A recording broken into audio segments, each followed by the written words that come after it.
फडणवीसांच्या स्वागतासाठी आलेल्या पदाधिकाऱ्यांना अडवल्याची माहिती समोर येते। पोलिसांनी पदाधिकाऱ्यांनी जळगाव विमानतळाबाहेर अडवल्याची माहिती समोर येते। तर आमदार सुरेश भोळे यांनी नाराजी व्यक्त केल्यानंतर त्यांना सोडल्याची माहिती आहे।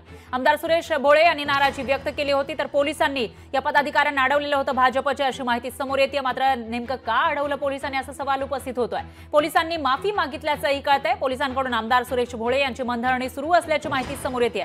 पोलीस जे कायद्याचे रक्षक असतात, सुरक्षेची जबाबदारी त्यांच्यावर असते। या पोलिसांनी काही पदाधिकाऱ्यांना अडवलं होतं आणि त्यानंतर आमदार सुरेश भोळे यांनी नाराजी व्यक्त केली होती आणि आता पोलिसांनी माफी मागितल्याचं कळतंय। त्याचबरोबर त्यांची नाराजी दूर करण्यासाठी त्यांची मनधरणी सुरू असल्याचं कळतंय। तर पदाधिकाऱ्यांसमवेत विमानतळाबाहेरच उपमुख्यमंत्र्यांचं स्वागत करणार असल्याचा पवित्रा आमदार भोळेंचा आहे।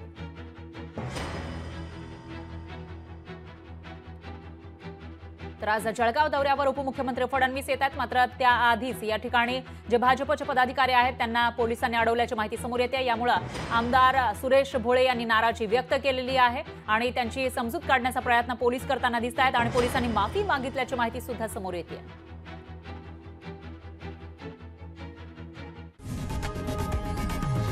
लोकशाही मराठी ऐका, पहा, जागरूक रहा।